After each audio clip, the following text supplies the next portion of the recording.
दोस्तों पिछले एपिसोड में हम लोगों ने देखा था कि यूहा की तरफ बहुत सारे सोल बीस्ट आ रहे थे और इसलिए यूहा इस बारे में जान गया था और इसलिए वो सबको इस बारे में अलर्ट भी कर दिया था। तो इस एपिसोड के शुरुआत में हम लोग देखते हैं कि यूहा अपने सोल मेंटल डिटेक्शन के पावर का यूज करने लगता है और इस तरह से वो इस बीस्ट के बारे में पता लगा रहा होता है। और फिर यूहा कहने लगता है कि ये तो एक ब्लड रेड बबन्स के झुंड है जहाँ पर की लगभग 30 ऐसे है, पर इन लोगों का जो किंग है उसका कल्टिवेशन तो 50,000 साल से भी ज्यादा है और इसलिए उसका पावर बहुत ही खतरनाक है। और फिर हम लोग देखते हैं कि वो सारे सोल बीस्ट तो बहुत ही तेजी से उन लोगों की तरफ आ रहा था और इसलिए उन लोगों के पास फाइट करने के अलावा और कोई चारा नहीं था।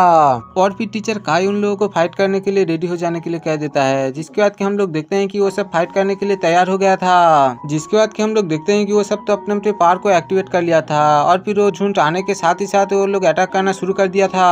और फिर यूहा अपने सोल पावर का यूज करते हुए उन लोगों के ऊपर सोल प्रेशर का क्रिएट कर देता है, जिससे कि सब लोगों को अटैक करने की मौका मिल जाता है। और फिर वो सब लोग एक साथ जाके उन लोगों के ऊपर अटैक करना शुरू कर देता है, जहाँ पर कि हम लोग ओंगक्यार को देखते हैं वो तो एक ही पंच में उस किंग को यहाँ से दूर हटा दिया था। जिसके बाद कि हम लोग देखते हैं कि ओंगडंग अपने लाइट पावर का यूज करके उन लोगों के ऊपर अटैक कर रहा था और दूसरी तरफ गोंगयान और यूहा भी उन लोगों के ऊपर अटैक कर रहा था, जहाँ पर कि हम लोग देखते हैं कि ओंगक्यार तो अपनी एक ही अटैक में बहुत सारे बीस्ट को एक साथ मार रहा था और इस चीज को देख के तो सब लोग बहुत ही हैरान हो रहा था। और फिर हम लोग देखते हैं कि कुछ टाइम बाद ही वहाँ पे सारे सोल बीस्ट मर गए थे और इसलिए वो लोग थोड़ा सा शांत हो गया था। पर तभी हम लोग देखते हैं कि वो रेड ब्लड बबन के किंग जो था वो तो आके गोंगयान के ऊपर अटैक करने के लिए चला गया था, पर हम लोग देखते हैं कि गोंगयान उसे चिरा कर वहाँ से भाग जाता है। और फिर यूहा अपने आइस पावर का यूज करते हुए उसे वहीं पर ही फ्रीज कर देता है। जिसके बाद कि हम लोग देखते हैं कि ओंगक्यार अपने ड्रैगन पावर का यूज करते हुए उसे एक ही पंच में आधमरा कर दिया था और इस चीज को देखते हुए बाकी बचे कुछ सोल बीस्ट वहाँ से भाग जाता है। जिसके बाद कि ओंगक्यार कहने लगता है कि ये तो लगभग मर चुका है और इसलिए इसका सोल रिंग कौन लेगा।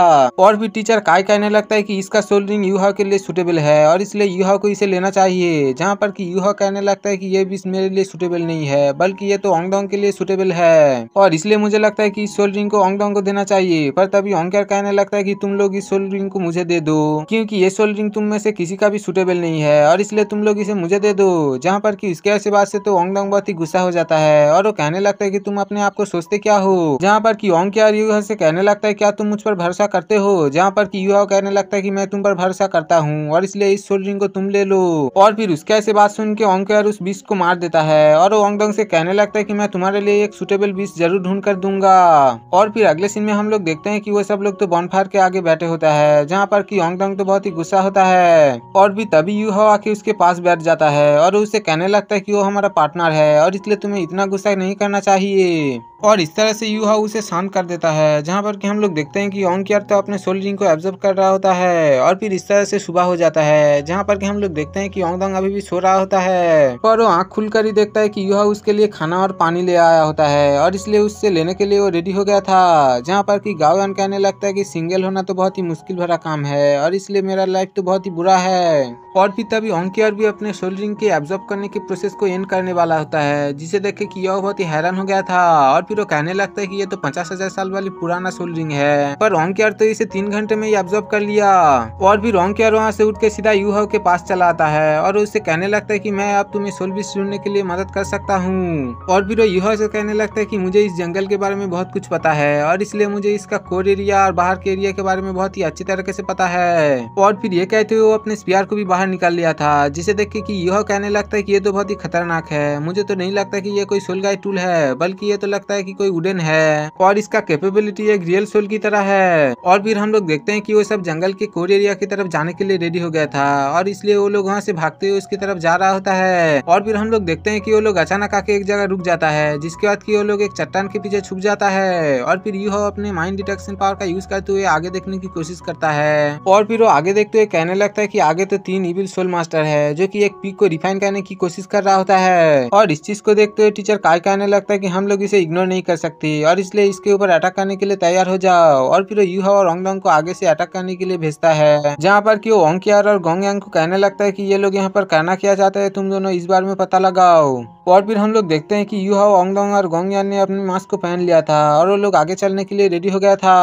और फिर हम लोग देखते हैं कि वो तीनों इविल मास्टर अपने किसी पावर का यूज करना शुरू कर दिया था और फिर इस तरह से वो लोग वहाँ पर एक ग्रेट भालू को पकड़ रहा होता है। दूसरी तरफ हम लोग देखते हैं कि ओंगक्यार और गोंगयान एक गुफा के आगे पहुंच गया था, जहाँ जहाँ पर कि ओंकार कहने लगता है कि मुझे लगता है कि इसके अंदर कोई बीस्ट है और इसे पकड़ने के लिए वो तीनों इविल मास्टर यहाँ पर आए हैं। और फिर वो दोनों उस केव को चेक करने के लिए अंदर चला गया था, जहाँ पर कि गोंगयान कहने लगता है कि यहाँ पर खतरा हो सकता है और इसलिए हम लोगों को थोड़ा सा केयरफुल रहना चाहिए। और भी तभी वो दोनों देखता है कि वहाँ पर तो एक बहुत बड़ा सा बियर है और इसलिए वो लोग बहुत ही हैरान हो जाता है। और फिर गोंगयान कहने लगता है कि इसका कल्टीवेशन तो लगभग 10,000 साल वाली पुराना है और इसलिए हम लोगों को ज्यादा आगे नहीं जाना चाहिए। जहाँ पर कि हम लोग देखते हैं कि ओंकार तो उसके आगे ही जा रहा होता है, जिसे देख के कि गोंगयान थोड़ा सा परेशान हो जाता है और वो ओंकार के पास चला जाता है। और भी तभी वो दोनों देखता है कि उस बड़े से बियर के पीछे दो छोटी सी बेबी बियर है और इसलिए उन लोगों को इस बारे में सब कुछ समझ आ गया था। और फिर गोंगयान कहने लगता है कि ये बियर ने अभी अभी 2 बच्चों के जन्म दिया है और इसलिए ये बियर थोड़ा सा कमजोर है और इसलिए वो तीनों इविल मास्टर इसे मारने के लिए यहाँ पर आया है। पर तभी गोंगयान देखता है कि ओंकार अपने स्पीयर को ऊंचा करके किसी पार का यूज करते हुए उस बियर की तरफ जा रहा होता है, जिसे देख के वो थोड़ा सा हैरान हो जाता है। पर तभी हम लोग देखते हैं कि वो बियर भी शांत हो गया था और इस चीज को देखते हुए गोंगयान को तो कुछ भी समझ नहीं आ रहा था कि यहाँ पर क्या हो रहा है। और दूसरी तरफ हम लोग वो तीनों इविल मास्टर को देखते हैं, जो तीनों की उस डार्क गोल्डन बियर को अपने कब्जे में कर लिया था और इस चीज को देख के यूहाओ तो बहुत ही गुस्सा हो जाता है। और फिर ओंगडोंग कहने लगता है कि कल रात जो ब्लड बबन की झुंड हम लोग के ऊपर अटैक किया था वो लोग तो असल में ऐसे ही नहीं आता और इसलिए मुझे लगता है कि ये तीनों इविल मास्टर की वजह से वो लोग एक साथ ही हम लोगों के ऊपर अटैक करने के लिए आया था। और फिर हम लोग उस तीनों इविल मास्टर को देखते हैं, जिनमें से एक कहने लगता है कि हम लोग अगर यहाँ से इस बियर को उठा कर ले जाएंगे तो फिर अगर किसी को शक होगा तो फिर हमारे लिए खतरा हो सकता है। पर तभी दूसरा इविल मास्टर एक मास्क को निकाल लिया होता है, जिसे कि देखकर यूहो बहुत ही हैरान हो जाता है, क्योंकि वो शेक अकेडमी का एक मास्क होता है जिस मास्क को असल में इन्वेस्टिगेशन करने के टाइम पहना जाता है। और फिर वो इविल मास्टर कहने लगता है कि जो बच्चा पिछले दिन हमारे साथ आया था ये चीज उसका है और इसलिए हम लोग इस चीज को यहाँ पर छोड़ जाएंगे और इस तरह से अगर कोई हमारे पीछे भी आएगा तो फिर उन लोगों का शक शेक अकेडमी के ऊपर ही होगा और इसलिए वो लोग हमारे पीछे नहीं आएगा। और फिर उन लोगों के ऐसे बात से यूहो तो बहुत ही गुस्सा हो जाता है और वो कहने लगता है कि इन लोगों की वजह से मैंने अपने बहुत सारे दोस्त खो दिया है और इसलिए इन लोगों को ऐसे ही जाने नहीं दे सकता।